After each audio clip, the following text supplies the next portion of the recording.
De son côté, Nicolas Sarkozy est en visite d'État en Inde et cela jusqu'à dimanche. Au programme cette fois, pas d'effet d'annonce de signature de contrat économique, mais l'espoir, en revanche, de développer un vrai partenariat avec ce pays émergent.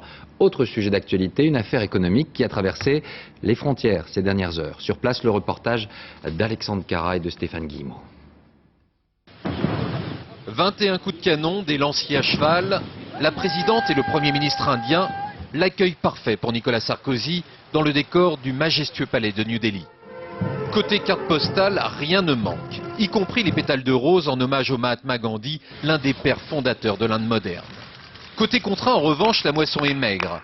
Tout au plus des promesses à venir, des accords bilatéraux. Mais aujourd'hui, les seuls milliards dont il est question sont ceux des pertes de la Société Générale. C'est une fraude interne, mais qui, au dire même du gouverneur de la Banque de France, ne touche pas la solidité et la fiabilité du système financier français. Présente dans la délégation, la patronne des patrons est un peu moins rassurante. C'est non seulement tout à fait dramatique pour cette entreprise, mais c'est globalement quelque chose qui peut être pénalisant pour la réputation financière de notre pays.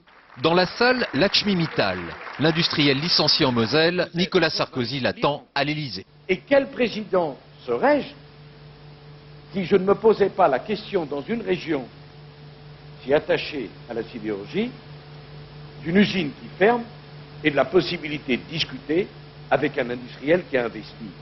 Mais pour l'heure, pas question de discuter. C'est en vain que le milliardaire tente de saluer Nicolas Sarkozy, pour finir bredouille à la porte de la voiture présidentielle. Demain, Nicolas Sarkozy sera l'invité d'honneur de la fête nationale indienne. Puis il visitera le Taj Mahal, le monument le plus célèbre du pays, spécialement privatisé pour l'occasion. Du côté de l'Élysée, on ne précise pas s'il s'y rendra seul ou accompagné.